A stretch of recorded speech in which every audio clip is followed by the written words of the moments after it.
Welcome, Internet, to the PixelPlay Podcast, the world's most okayest gaming podcast out there. I am one of your co-hosts, Kaylan, aka Catastrophe, joined as always by my co-hosts, Adam, CS Radical, and Chris at Gin and Chris. This week, we're going to be talking about 2023 and the games that are getting added to our backlogs. These might be games that are great, we never got our hands on, or games that just didn't quite make the cut with everything that was going on this year, so we put them on the backlog, and we'll get back to them in the dry months that are coming. If you like that, you want to hear more, we post podcast episodes every Wednesday at 12 p.m. Eastern Standard Time, wherever you get your podcast, or you can see our lovely faces as we make this podcast, but on YouTube or Spotify. We do that right there, just like Joe Rogan. Who's to say which one's better? It's up to you to decide. With that being said, gentlemen, how are we doing? What have you guys been playing? What are you guys up to? Yeah, it's been all right. I mean, I'm continuing my trend. I'm almost feeling like it's a challenge to just not play Cyberpunk the rest of the year just to make you upset. Although I intended to play it after I was done Yakuza, and then I forgot Persona 5 Tactics came out, so now I started that. I'm like, well, I guess that's another couple of weeks that if we're not playing Cyberpunk. And who knows, maybe Avatar will be so good, it's spoiler alert, it's not going to be that good, but maybe it'll be good enough that I'll still have to take more time out of my day to play something else. If you play Avatar before Cyberpunk, yeah, I'll have to have strong opinions about you. Is it worth the money to come on the show and say I finished Avatar? No, it's fucking not. I do not support that shit. I can't convince myself to do that. I barely can convince myself to buy a lot of things full price now. I certainly will not just for a bit. Yeah. Commit to Imagine it turns out. Subscribe to my Patreon that I'm going to have to make for this. I would love it if Adam reached out to Ubisoft and said, hey, can I get a review copy? Oh, you're going to review? No, I just got this bit. No, they'll probably answer be like, oh my god, you're like the 7th person to ask for one. Here you go. We have hundreds, thousands even that we've been just waiting please to get take this. Somebody talk about this game. To which I go, well, if you guys talked about this game, you release it. Here's our side note, guys. It's being released in December. There's been no advertising for it. Do you think they think it's a good game, or do they know it's a piece of shit? Sidebar. What do you guys think? Let's just do quick with like no explanations. Where do you think it lands on Metacritic? Like out of a 10, where do you think? Oh god, this is 60 territory for sure. This is like low 69. 60s. Calling it 69. Yes. I say it's in the 70s. I think it's gonna be like a solid like 7 out of 10. Here's where my thing is. We've noticed it's not like a Hi-Fi Rush situation where we've didn't know it existed until it came out. We've known about this for a while. They're putting it in December, which is a dead zone. Skull and Bones has a new release date for February. No, the game that will not die, they have a new release date that's supposed to be in February. If it stays there, that's a whole different story. But even they're like, we're going to put this where a lot of games are going to be. They're putting Avatar in a month that no one releases games in. They're releasing it to die a very quick silent death. Sidebar on the sidebar. They're technically not in breach of contract if they just never release the game. It's only when they cancel it that they breach the contract. So as long as they're just going to keep kicking it out until Singapore as a country doesn't exist. Yeah. They're just going to keep kicking it out until Singapore is no longer a country. There's going to be some international coup. Everyone's going to be really upset. There's going to be news articles and everyone's going to be upset. And Ubisoft's just like, yes. But I mean, feel like the aside, I've been playing Persona 5 Tactics just to spike Kaylan further by playing a JRPG above Cyberpunk. I've finally hit a better rut with it. The first few hours of it were really difficult to get into, and Persona games are generally slow to begin with. But I found with Tactica that the gameplay is not nearly as interesting right off the bat, so it became almost like I would pop in and play an hour or two at most of it. Like, it almost became like I'll come back and put a couple more missions in, and then I'll leave it and come back later. I finally, now that I've gotten through the first chapter and the story's starting to hit, I'm now at a point where I'm like, okay, now there's actually something to kind of bite on and, kind of pull myself a little bit deeper into. The tactical gameplay is actually really good. I like that instead of just a grid, it basically gives you it's still a grid, but it's also, you can freely move as many times as you want with each character until they do an action. So there are points in the game where you can potentially try to hit an enemy and knock them back. But if you knock them back, they're going to hit your own character, and that's going to screw them up. So you can move them out of the way and then move them back and then potentially do a combo. There later in the game, there's also, if you knock somebody off a higher ledge and they're below, they can take a shot. That gives the character who pushed them off the ledge an extra turn. So there are ways to position your characters around freely where you can keep a turn going on even longer. So there's a lot more flexibility there. Is it really complex? I couldn't tell you. I'm not playing on extreme difficulty like some people do with XCOM, where you just get your shit pushed in. But like as it stands, like even at an easier difficulty, which is what I'm playing on, like it's still pretty interesting to be like, it's not a matter of, am I in trouble? It's more of how fast can I do this? Like how many advantages can I take of it? Have I been challenged yet? The bosses really are the only spots where it does. And I'm 2 bosses through. The first one was actually really challenging because it was all about placement. The second one was, okay, now it's about how quickly can you navigate this maze that we've put in front of you to get to the point that you need to activate the next phase of the boss. So I like that instead of it being just another battle, they've actually found a really creative way to make a boss battle different from every other main fight that you do, which Persona's done already. Each boss fight always has something unique to it that isn't just this boss has a lot of health or this boss has one really extra powerful attack. No, there's an actual gameplay mechanic or some sort of unique status that they bring in to make it different from every other fight you've ever done. So they've kept that. And then on top of that, you have still the very realistic storytelling. Like the end of the second dungeon hit very hard to me. Not for like any realistic reasons, but it was just the way that it's dramatized was very easily emotion inducing. And then the animation style, I think, is at its best now because they've gone to a more, I guess you can say in like the anime world, a chibi-fied style. So it's much more like easily like cartoonish. So the facial expressions are even more out there, and it definitely carries a much more lighthearted bit because it has its serious moments so far, but it's still meant to be like a much more whimsical feel to it. So like I've enjoyed that thoroughly, and again, because Persona games are just fantastic at this, the music soundtrack is a fucking banger. Like had it been released just a little bit later, I would have hoped that this would have gone for best music. It probably wouldn't have. I would have maybe pushed, I don't know, I'm not sure. I can't remember what all the nominees were. I know Final Fantasy and Hi-Fi Rush were 2 off the top of my head. I'm sure Breath of the Wild or Baldur's Gate or somebody was in there. But like, I could have potentially pushed them in there, but they don't seem to get a lot of love yet, so, you take it as it is. But I'm thoroughly enjoying it. I'm trying to figure out what the next thing is going to be, because at this point, I've kind of convinced myself, and we'll talk about it when we go through our backlog, but like, I'm waiting until like Phantom Liberty actually drops just a little bit in price to finally just go through the whole thing, because I don't want to have to stop. Just Kaylan. He's dying. You're killing him, man. He just wants you to play. No, what I really want to talk about is I want to talk about the possibility of Ubisoft establishing a coup in Singapore to wipe out the government and release them from this contract that they have to do for Skull and Bones. Because I feel like that's more likely than Skull and Bones getting released. I mean, look, I could play another, not technically JRPG because it was made in the West, but it's still the JRPG. I bought WrestleQuest on Steam, which is a wrestling JRPG, and I really should just do that instead, just to keep saying I'm foregoing Cyberpunk for more JRPGs. Chris, there's got to be like one something else that we can like quickly. Wait, if you finish Super Mario RPG fast enough, I can bum that off of you, and that way I don't have to worry about it. Then that covers me for the rest of the year. Okay, I got my plan. Adam, we're good. Adam, mute your mic. You're in a timeout. Chris, what have you been playing? Actually, speaking of which, I beat Super Mario RPG, so Adam's plan can work. All right, well, never mind. So Super Mario RPG comes after Persona 5 Tactica, and then if I still have anything left to play at the end of the year, it's WrestleQuest. Perfect. And Kaylan's left the screen. Perfect. So, I beat Super Mario RPG. I beat Kulix, or whatever the heck his name is. Yeah. Kulix. I don't think as a kid I ever beat him. And I did, and I felt like... And if you did, it was usually through a Game Genie. Yeah, and this was not. This time, I mean, okay, so there is a little bit of a benefit. There's splash damage in this version of the game. It wasn't in the original. And that would help with the 4 crystals for sure. Yes, and that was also a strategy I worked on, 1 crystal at a time. And then the splash damage was also kind of trickling down, which was good.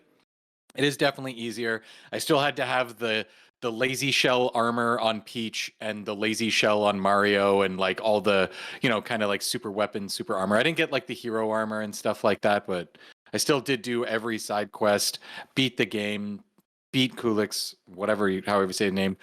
The music was so good because you can tell they took like the Final Fantasy IV pixel remaster music for the Kulix battle, which was cool. It was the Four Fiends battle. I don't know if that's what it was in the original, but it definitely had the like pixel remaster, like extra oomph to it. Yeah, it wasn't like one for really one nice. the Four Fiends from the original game, but it was a modified version. Yeah, so this is basically that, a little more orchestrated. I feel like it was right from the pixel remasters. And yeah, it was fantastic. It was so good, especially with like the upgrade to the graphics. They brought him in with this exact look, probably the same engine of the pixel remaster games or something. Like he was so Super Nintendo. But it like popped so hard against the remake style of the graphics, which was really cool. And I don't know if he said it in the original, but like he comes in and he's like, what the heck is going on? Like, why are you so three-dimensional? And like starts coming at Mario like, we must fight because I am 2D and you are not. Like, it's so good. Spacious right there. Yes, it was. So I took him down for that very reason. The game is incredible. He has no place here. Yeah. Now, if you like compared it to the original, like, do you think, like, I'm assuming you would probably say it's a better experience overall now because of just it being obviously in a handheld format, but just from the game itself, like, is there enough done with it that you actually think like you'd be better off playing the new version than going back and playing, like, obviously if you can afford to, but otherwise an emulated version of the original? I would say go with the remake. If you can justify obviously the $80 price tag, I think it's worth it. It is the original game. They have not really changed anything from it. There's a couple quality of life improvements, make it a little bit easier, like the splash damage if you get perfect timing. Even with playing the game over like the 12 to 15 hours I played, I still couldn't perfect it. It was kind of like if your timing was good, you'd get that extra damage. Your timing was perfect to get the splash damage. So it still encouraged you to like really master the moves and stuff. Other than that, the game is unchanged. It's just when you look at the original artwork and then come to the new one, it really is just a fresh coat of paint. And it really does make, to me at least, I think, a difference. Because the crazy part is it feels physically exactly like the old game. When you move Mario around on the screen, when you jump and get the hidden question blocks, when you do everything, it feels the exact same, like as if you're playing the old game. You can change the music back, which I did. I would like have it for a while on the new music and then put it back to the old music and kind of go back and forth. That was really cool. But yeah, it feels the exact same there with the little quality of life improvements and stuff, but just with the graphic upgrade, like, the Super Nintendo one was a much lower resolution. Yes, you can up it, but it's still like a 4:3 image, like it's, more of a square image versus widescreen, all that kind of stuff. I really do think that this version is worth giving a go over this remake over the original. I really do think so. Even there was things in the credits, like it would show the old graphics and then it would just kind of like wipe and all of a sudden become the new graphics. And you were just like, whoa, what the, like it would do these very cool nods. And again, nothing's missing. So if you remember all the like little short side questy things, like finding other Nintendo characters in the game and stuff like that, it's all there. Everything's still there. It's just kind of been up to what you'd expect a Switch game to look like. So if you can justify spending the $80, it is immensely worth playing for sure. Like I couldn't put it down, and I'm really busy lately with wedding planning and such, and I really shouldn't be playing games. But I mean, just having it on a Switch where at like 11 game you were practicing. I was practicing. But also just it's on the Switch, so I can leave it on the back of my couch. And when my fiance goes to bed at like 11:30, it's like, oh, ooh, what's this? And then I can just play Mario RPG for an hour before bed. right next to the Steam Deck. They're literally actually sitting next to each other. It's easy enough to just like put a book in front of it and like, no, totally help him with this. I got this, sweetie. The book is How to Plan the Perfect Wedding and Be the Perfect Husband, and I'm just like playing Super Mario RPG behind it. All she hears is like, woohoo, and it's like, what's that? Just excited. Just excited. So two fun questions. I'm assuming you did not 100% it because I imagine you did not get the super jumps required to get the super suit. Nope, couldn't do the perfect timing. I couldn't do it. I don't know why. And then my second question, the more fun one, is what is your favorite boss now from the remake compared to the original? Oh, that's such a good question. I still like love there's some that saying like I can't wait to play the Axum Rangers fight again in with the new graphics. But like there's also like side ones. Like Krako is always like a nice fun one. I imagine playing the sword when you fight that. I can't remember the sword's name. You remember the cheatsy way of beating that boss? Oh no, I don't actually. So if you take out, I believe it's the right eye, you make it dizzy, and that makes you allowed to hit the top and do damage. Geno Whirl will straight up do 9999 damage to it. Oh, in the original game, you could just one shot it because the way it was coded, I can't remember how it was explained, but like that's just an easy way to go right through it. Oh yeah, no, I beat the boss normally. Again, a little bit easier splash damage. I also actually grinded like 2 or 3 times.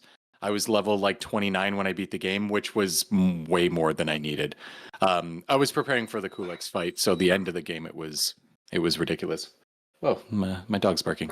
Yeah, but other than beating and playing that, the only other thing I've played a little bit is Shadow of the Colossus, the PS4 remake or whatever. I know it's random. Where did this come from? I know. I already had it. Yeah, that's not Trails in the Sky second chapter. No, I need something I can play in very short, brief bits and not forget what I was doing in the story. So I have to restart while wedding planning. And Shadow of the Colossus is the perfect game. I just realized that my fiance is actually locked out of the house. So in a moment, I'm going to go upstairs and let her in and receive you're her busy. wrath. Tell her you're busy. But yeah, I just needed that one game. Okay, I'm gonna go before she murders me. I will be right back. Do it. You guys can. It's fine. It's fine. We'll cover for you. No one will know the difference. All right, let's talk nothing but. Oh, she's got his headphones on. That's no fun. He's kept them on. We can't talk mad shit about him. You can't argue against it. No, that's true. He can't defend himself. Yeah, really. So look at him. Not even married. He's already whipped and opened the door. Yeah. So for me, I've been playing. I have been going through Spider-Man. Oh yeah, I like it. I did, yeah. I've like done a couple of the basic missions and stuff. Wait, sorry, the first one or the new one? Spider-Man 2. Okay, I couldn't remember if you'd said you played the originals or not. I think we had that conversation, but I'm flattening both the other ones. But yeah, so I'm playing Spider-Man 2. I'm liking it. It's very Peter and Miles heavy at the front in terms of like their personal lives, and I don't necessarily care about that. I have it like so far, like seeing some of the old villains, super cool. I don't know if it's just me, if I'm just not used to the game, or like if I don't remember it the right. But the controls for web slinging in this game feel so weird. Like I feel like I have no control and I have no idea what I'm doing. Like they don't feel responsive in the sense of like, oh, I want to go here, and they're like, I'll overcompensate, I'll swing backwards, and I'm just like, and I can't tell if it's me. It took a second because they added a couple of different ways to traverse, so it just became a matter of figuring out, okay, what made you faster, especially when they added the gliding. Yeah.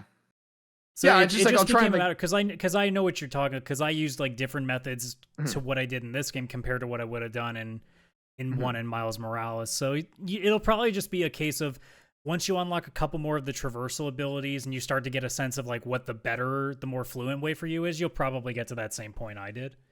Yeah, I just want to like web sling, but I find like I'm trying to like get to a point and like it's not precise of like, hey, I want to land here and fight these guys. It's like I land over here and like, okay, now I got to walk my ass over. So, and it's less cool when Spider-Man walks into a fight versus drops into a fight. Like, hey guys, how's it going? You guys want to fight? Yeah, it takes like usually what I would do is I would either have the web glider to if I wanted to pinpoint it, or you have like I believe it's holding down the left thumbstick where you just straight free fall. Oh, I love that. And then swinging at the last second before death. So good. Even though I think he just rolls slightly, and it's like he just parkours, even though he was going at like 200 miles an hour. But you know, like Empire State Building, like roll quick duck and roll. There you go. Just like a spider would. I actually really like the game. Like, I think it's really cool and stuff. I'm still really early into it, but I'm enjoying that. Still playing Baldur's Gate with Jen, and that's been a lot of fun. That game is really starting to click, and like I feel like it's hard because I have to wait for her because we want to play it together. But it's just like, oh, I just want to play so much more, and it's like really getting its teeth into me, and I'm really enjoying that one. So I'm just wishing really cool, something would put Baldur's Gate on there, even though there's no way it's going to go on the subscription service anytime soon. Now, just gonna be like, hey, Chris, we should start playing it together and see if we can get through it faster than Kaylan can. So which you definitely can. Probably. Definitely. And before Cyberpunk, obviously. Oh yeah, another thing to go in front of Cyberpunk, of course. Yeah, I've got the handicap. I've got the handicap that like I have a kid, so I don't have a lot of time to game, and then I'm also waiting for Jen, who doesn't have a lot of time to game, and I also have to compete because she's also working towards like reading more and stuff. So like she's read 50 books this year, which is crazy. Wow. Yeah. So like it's hard for me to pry her away from her books to come play video games, but proud of her, but it kind of sucks because I want to play Baldur's Gate. Proud of you for doing a more, sophisticated version of entertainment. But please, it depends on the book. Just keep that in mind. If you read the biography of like the wives of New Jersey, well, that's a different story. Yeah, she's just reading the Baldur's Gate like walkthrough guide. The wives of Baldur's Gate. That would have been an awesome segue for next week's episode. But let's segue into this week's episode. We've been talking about some of the games this past year that we've been playing. We've all agreed that this year has been a banger of a year. But there's so many games in so few times. So not all of them are going to make it onto our consoles on time. So I thought this week, gentlemen, we could talk about the games from this year that we want to play, but are being relegated to the backlog, maybe to one day never be played again. A la Chris. So, guys, I just thought we'd open up to the floor. What are some games that came out this year that you didn't get around to, but feel like you probably will in the next couple of months when things start to dry out just a little bit, but in terms of releases? One of the ones that's first on my list, now that I've got the Xbox, I got Game Pass, I feel an obligation to play Hi-Fi Rush. I opened it, I started playing it a little bit, but that's one on my list that I feel like I need to play. So I dabbled in it, but I was playing with James, and it's really hard to do a rhythm game when you have a 4-year-old constantly asking for something. But Hi-Fi Rush is one that I want to play. What about you guys? Cyberpunk 2077 Phantom Liberty. Of course I was going to start with that. That's also the third one on my list, too. I mean, it is on my list. You're never going to play it. You're enjoying the bit way too much to actually play the game. That's not true. I actually do really want to play it. It's just a matter of... so good. It's just a matter of other things come up. Look, Yakuza and Persona kind of take center stage with me. It's just unfortunate timing.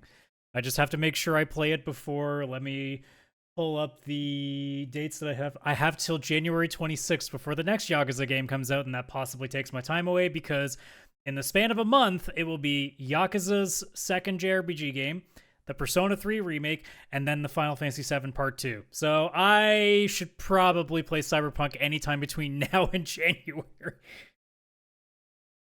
me just quickly look at the date. Nope, not and it's gone. Chris, what about you? What's one on your list that you that's getting relegated to your backlog?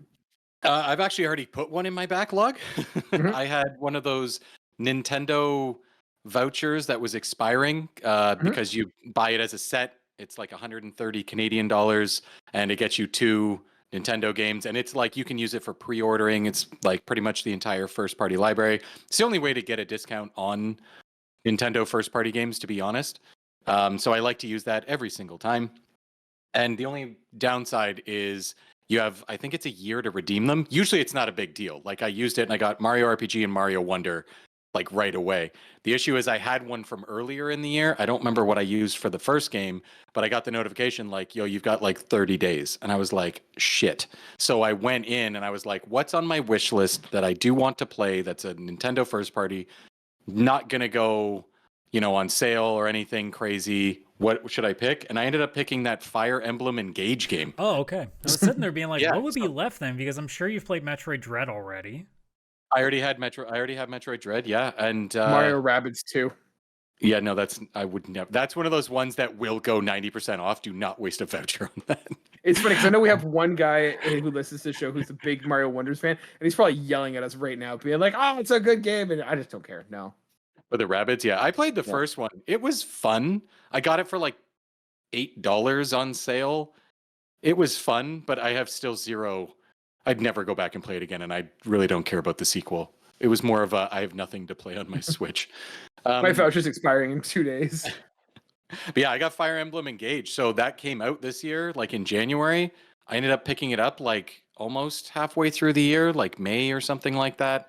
No, it would have been before Tears of the Kingdom because I used a voucher for. Oh, maybe no, I don't remember. Did you ever play a Fire Emblem game prior to that? Like, I mean, Three Houses specifically, since that was the other Switch game. I couldn't remember if you had it or not. Yeah, I have Three Houses. I've played through the whole thing. It was my first Fire Emblem, but it made me fall in love with the series. I feel like this one's not going to be as good. It doesn't have the school and the whole like student teacher stuff all going on, but I figured, you know what? It's I love the like tactical RPGs. I can get this. It's either this or actually my voucher expires, so I might as well. And Get Advanced Wars. Get Advanced Wars Reboot Camp. That, unfortunately, I hadn't thought of until you started talking about it later. Because by the time you were playing it and talking about it on the podcast, it was already too late. I do plan on picking that one up too. That's actually on my list, just as a little spoiler. But that one's going to be pretty far down the list due to the fact that I have Fire Emblem Engage, which I've already technically paid for, and I better play that first. So yeah, Fire Emblem Engage is a big one for me. Not that you need to get more though, but if there's a Fire Emblem game if you haven't played yet, try out Awakening on the 3DS if you can find a way to play it. And that's, in my opinion, the best one they've done in the last 10 years. I do have that one. It's not on my 3DS. It's on totally illegal way on my Steam Deck. Totally there legally. Well, then there you go. So that one's just like it'll always be there. So I might as well play the one I paid for, and then I'll go and probably play that at some point after. It's installed. It sits there. Sometimes I look at it, like the rest of my Steam library. Well, that's the point of a Steam library. It's just to look at it. Yeah, it's a wallpaper. Basically Steam libraries are the fine china set that our parents had. Yes, it's there. It's on display. You just can't never break use it. Exactly. Or go in that cabinet. And you'll give it to your kids one day, and they'll be like, "I don't want this," and like.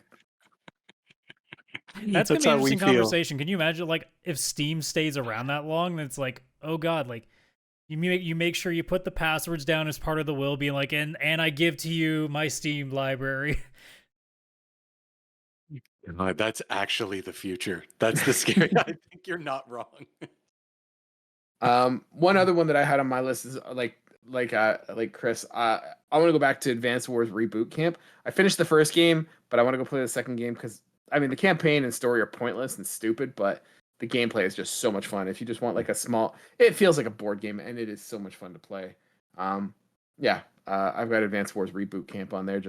I got it from the library. I played the first one, and now I don't feel like because I played the first one, I don't feel like I should buy it because I've already played half of it. So I'll just take it out again and play it. Once again, shout out to your library. Go check it out. They probably have video games there. Nice. Adam, what about you? What's on yours? Well, I mean, now that I know that it's free, I mean, Super Mario RPG is going to be added to my backlog soon enough. So, you know, that'll be in there at some point. But like I said earlier, I did buy WrestleQuest, which is a wrestling-themed JRPG, so I do need to get around to that. I mean, in terms of things that I don't own yet, I still at some point want to get to Baldur's Gate. It probably won't be in this stretch. If there is anything in the stretch, I might get around to, assuming I don't finally go with Cyberpunk. I do, knowing that it's now completely been released, I do want to still go through the Expanse Telltale series that I haven't gotten around to yet. Oh, I forgot about that one. The list grew. That's probably the biggest one on my list that I need to get because it's actually affordable. Because it's only $40, I believe. Nice. Chris, what about you? What's another one you're adding to your list? Basically, this is not a good exercise for Chris. This is a bad episode for him. Yeah, if anybody's wondering, I actually keep track of my backlog, and it's currently at 348. Those are all the games I have paid for. That does not include Game Pass or PlayStation Extra because those don't count. So we apologize in advance that this episode is 7 hours long. Yeah, no, that's like my whole backlog. I focused purely on this year because I couldn't not. It's the only way this is feasible. You have so many games on your backlog that if you played played and finished one every day, it would take you almost a whole year, not including any releases that come up in between. And any releases and that are impossible to finish even with no sleep. Yeah. Mm-hmm. Oh yeah, I figured it out. It's gonna take me a while. I'm pretty good. I keep track of how many games I've beaten off the backlog and stuff like that. I've beaten 64 games this year, or 65. So I did good. I did pretty good. Last year it was 72. I like to keep track of that. But every time I buy a game, the backlog goes up, 1 tick, so it kind of hurts. So this list having things like Game Pass and PlayStation Extra 2 just makes it harder because there's always something else that's added there that you didn't intend to buy anytime soon. No, I actually canceled. Oh, so good. I was going to say, speaking of PlayStation, I canceled PlayStation Extra today. It renewed yesterday. I'm like, nope, I'm done. I'm out. I'm giving up on PlayStation even Plus. Essential? Did you cancel Essential? I canceled the whole thing. I'm out. Wow. Yeah, I was like, the games are pointless. I don't need it. Like, the only thing that's beneficial at this point for me is the cloud backup, but like... Yeah, at that point, unless you really have a game, you really need that backup save. Yeah, they haven't crossed me enough yet where I've gone, you're not putting anything on there. I think this last Essentials month was probably the weakest they've done in a while, but even then, it's like, there's still games on that they keep releasing that I'm like, you know what, I was never going to try with paying money, so fuck it, like, this is my cheat way of doing it. Gives me a chance to try some stuff I normally would. Same with Game Pass, right? So... Well, that's my thought. Like, I was like, I don't need both. Like, I don't play enough games, and I still prefer to buy my games and have. Yeah, in your case, it makes more sense because your time is way more compromised. Yeah, so. Yeah, and I'm like, of the two services, I feel Game Pass is the better option, and so Agreed. PlayStation is going to be my physical console. That'll be I just buy my new games there, and then the Xbox will be my Game Pass game services kind of thing. Yeah, like, it's funny. Like, my major games are always played on PlayStation, but Game Pass also gets a lot of usage, and I almost play nothing exclusively from what I've downloaded or bought physically. So like almost everything is a Game Pass game that I play on Xbox, and almost like I'm pretty sure at this point the only thing that I've purchased was Forza Horizon 5, which came with the console. I think everything else I've played on my Xbox has been through Game Pass. So anything that I've played separately outside of a subscription has always been on PlayStation or PC at this point. So yeah. Actually, speaking of Game Pass, my next 2 games are in the backlog of Game Pass, but they did come out this year. One of them I've been playing. It's kind of like Forza Motorsport. It's kind of not a game that you sit there and you just burn through, and it's like I beat it. Like there's a bunch of races and stuff. It's on my list too, but not until I can buy a racing wheel, because I've realized that I'm like, fuck it, I don't want to play this game with a controller anymore. I want to go full in on this. Oh, you want to go full in it? Yeah, I can't do that. I just don't have the space. Because they Amazon on Black Friday had the racing wheel that I've had my eye on, and it was for $150 rather than 200-ish. And I went, if it wasn't Christmas time where I've already spent way too much money, I would, but I shouldn't now because I'm a responsible adult sometimes. Adam, what I'm just saying is nobody knows what you want more for Christmas than you do. Right? Yeah. Treat yourself. What's the other game? That's why I also didn't spend the money on it, because I've already treated myself too much. The other game is Cities Skylines 2, which is on Game Pass. I was just waiting for a couple patches at first. Now it's just been lost in the backlog where it's like, but there's all this other stuff I'm playing. It lost its like launch window hype where I would drop what I'm doing to play it. I will get to it. I love those kind of games, especially Game Pass is good at being like, hey, here's what's leaving this month. As soon as I see that, I would like drop what I'm doing and play that before it leaves, because City Skylines is such a good like city sim game. It's big and it gets very expensive if you actually want all the things. It takes a while till it's pretty cheap to get into. So I'd like to play it on Game Pass while it's still considered expensive, instead of waiting a long time before it becomes a lot cheaper. So that and Forza Motorsport. One, a relaxing city builder. The other, a play for an hour racer, get out, come back a day later, play another hour, like just kind of go in and out kind of thing. Yeah. I was curiously just looking to see what was about to get removed from Game Pass, and I'm like, oh, Eastward's about to get removed in like a few days, which was my game of the year last year, which was interesting. Yeah. Oh, I meant to play that. Oh well, it's leaving. Too bad. Staying within the Xbox ecosystem, I want to get into Diablo 4. When I got my Xbox, it came with a copy of Diablo 4, so I have it. I know it's had some crap and stuff with like the season pass and stuff. I don't care about that crap. I just want to play like the campaign really quickly. So Diablo 4 is on my list. It's probably like once there's the first lull, I think that might be I think Hi-Fi Rush might be the first one I play, and then Diablo's number 2. I completely agree with you on that. I'm a big Diablo fan. I have been since I was a teenager playing Diablo 2 like till 7 a.m. with a friend online. Mm-hmm. I agree with you also with the battle pass stuff. Like I get it if you're a player that wants the end game, post game content, Mm-hmm. it's not a good experience. But just if you plan on picking it up or you get it with the Xbox and you just want to play the campaign, I have to assume it's still just a good Diablo game for the main campaign. And I was like, all right, I'm eventually going to pick it up. The only thing is I usually play it on PC and then you have to use like the BattleNet launcher and it's not very fun. Well, Blizzard's gotten desperate and they started adding their games to Steam for like the first time ever. And they added Diablo 4 to Steam and it's Steam Deck verified. So the ability to play on the PC and then just play it on the Steam Deck, I'll probably pick it up.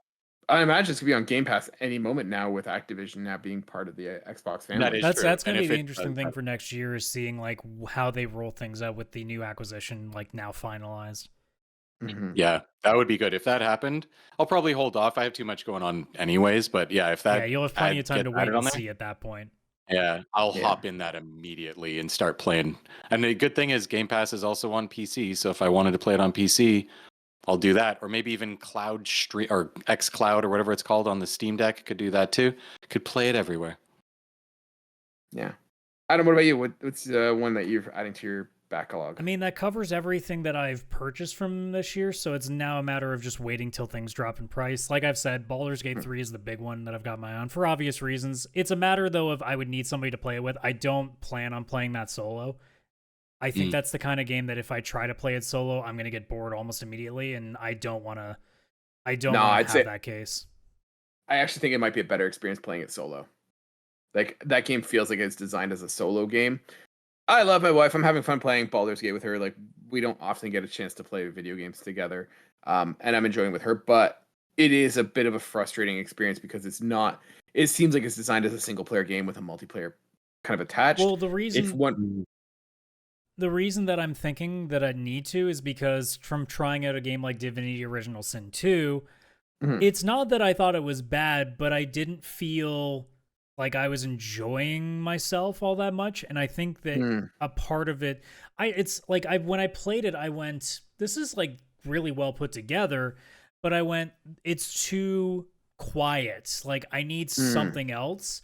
And I think by having somebody there to riff on the stupid shit that's happening, like I think that that gives the opportunity of like adding a little bit more into it. So that's kind of, it's in the same way that like I still really want to play Payday 3, even though I've seen all the things that go up, but I don't want to play that alone or with random people. I'd rather play that with a group. So it's one of those cases where I'm just kind of assuming that like I don't think I'll end up playing too deep into it if I play on my own, because I'll probably be like, this is fine, but like I'm not super into this.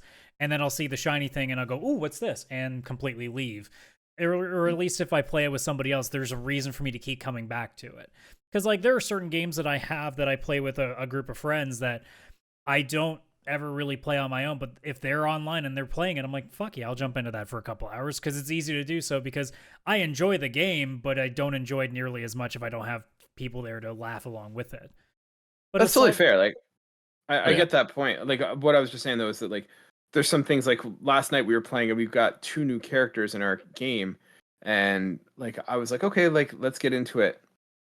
And the problem is that like you have to level them up, and unless that one person is paired up with Jen, she's just sitting there while I'm leveling up 2 characters to level 4, and she just sits there and it's like, this sucks for me.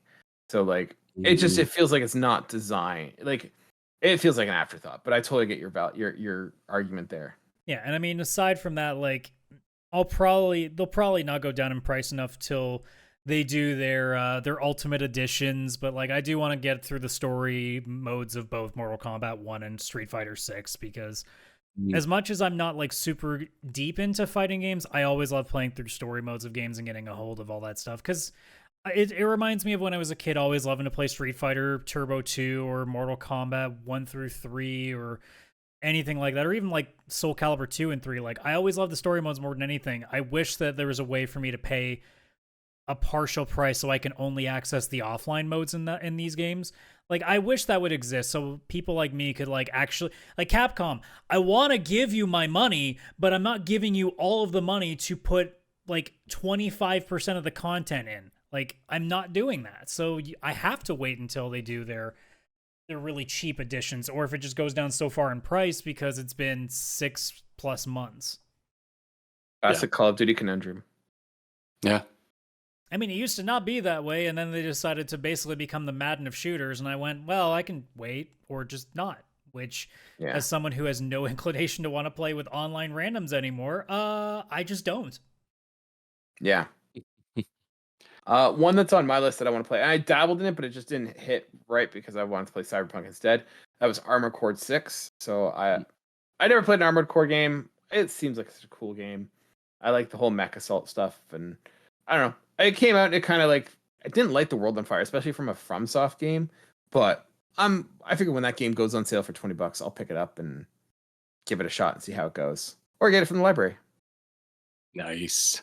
Yeah. Are you guys gonna play Armored Core? I don't know. Unless I think it's with like the super list I cheap have, or on like a subscription service, probably not at this point.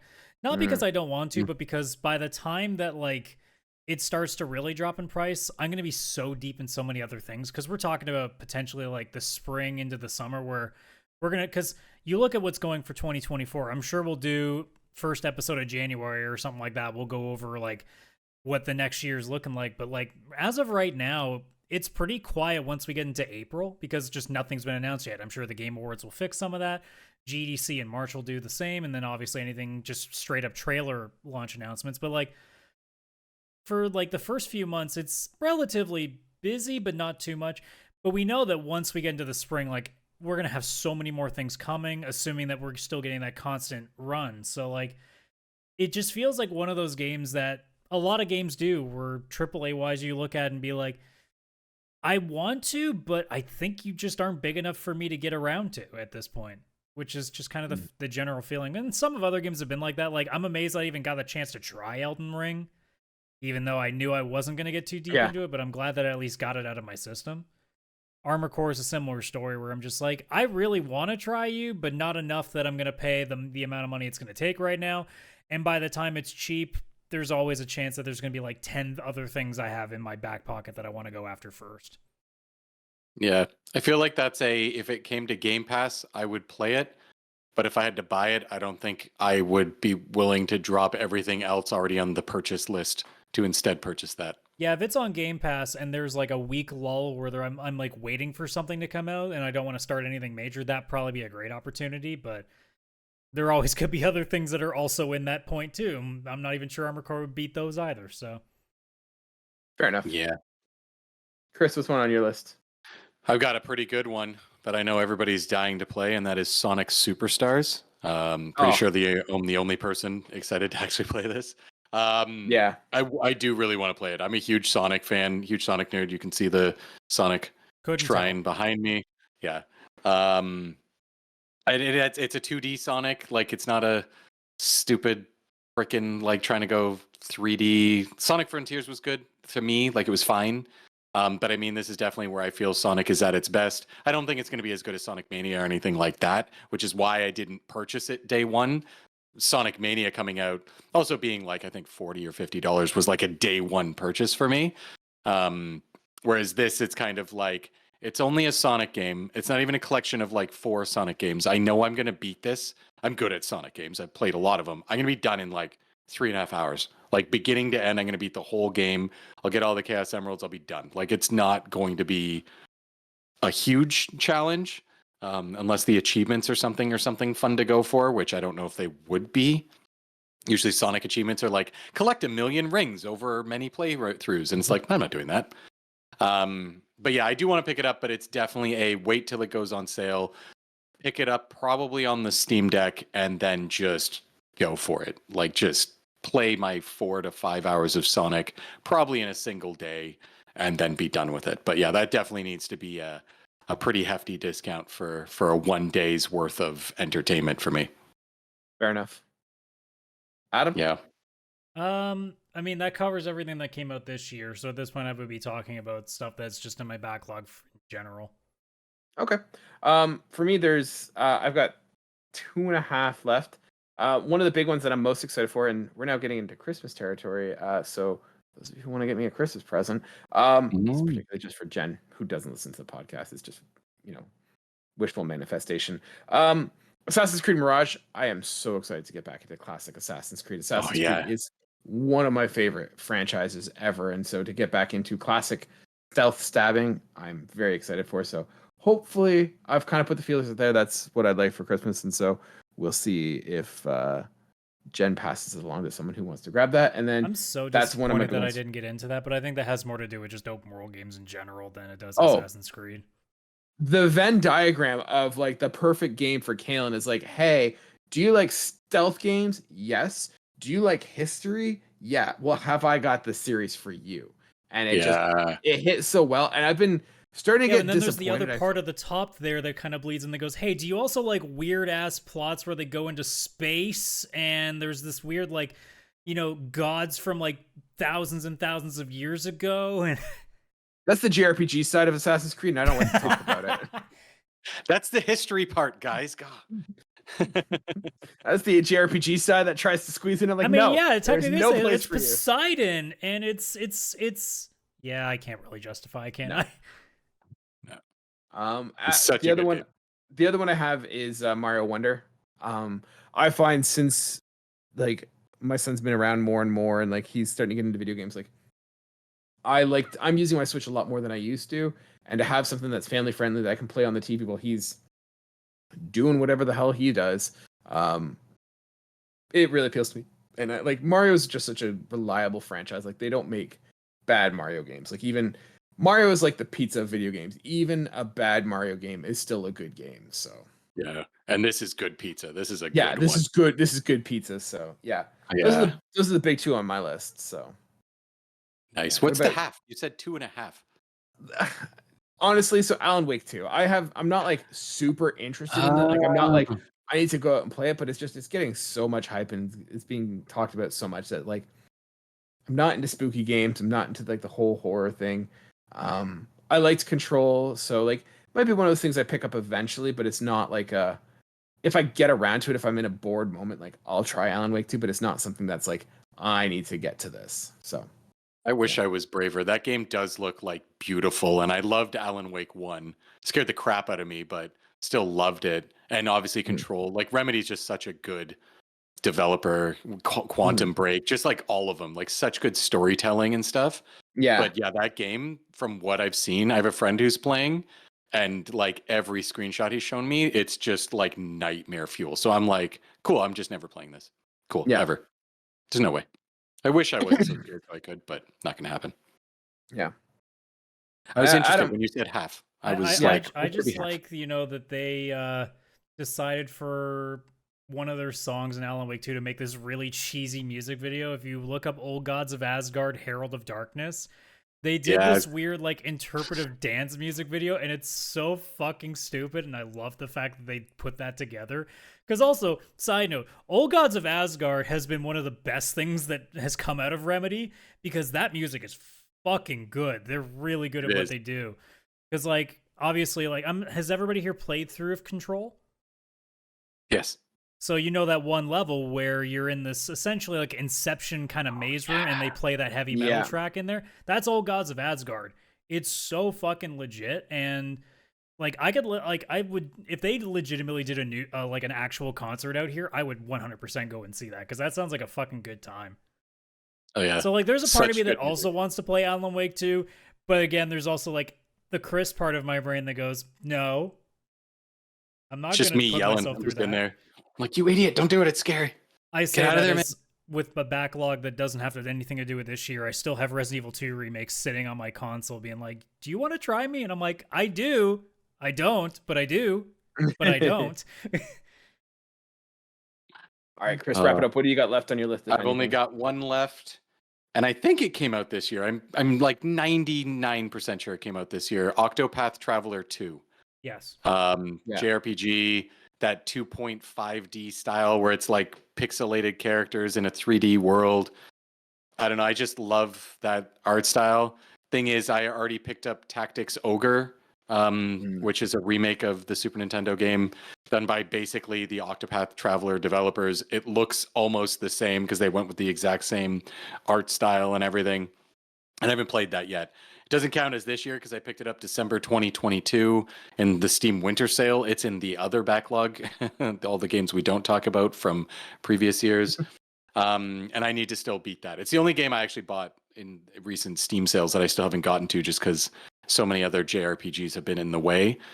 So I can't justify getting Octopath Traveler 2 while I have basically the exact same game just with a different story already sitting ready to go. Plus, Octopath Traveler 1, I played that on Game Pass. And interestingly enough, Octopath Traveler 1 released on Xbox and not PlayStation. And then I think eventually released on both. Octopath Traveler 2 released on PlayStation and not Xbox. But then probably will eventually release on both and end up on Game Pass. So I'm kind of just holding out hope, hoping that it ends up there. If not, maybe it'll eventually be on sale and I'll have beaten enough JRPGs where I'm ready for another one to be added into the backlog. And then I'll throw that on the Steam Deck or something. That's my only other one. But that one is at the end of the list because I know that one is pretty far off because I have 2 similar games already. I got to beat before I can justify picking that up. Yeah.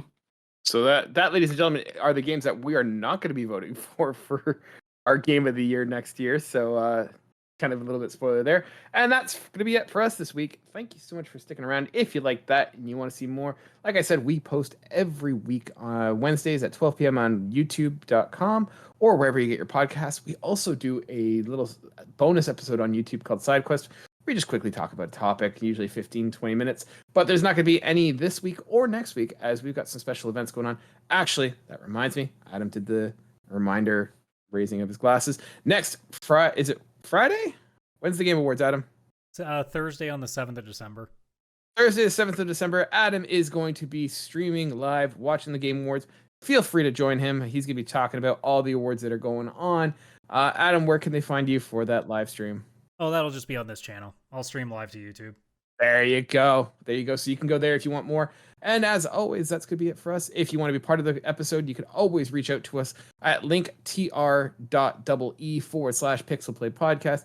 You'll find all our social media there, including our Discord, where you can join us and chat about all things related to video games. It's a good group we have there. We'd love to have one more, including you.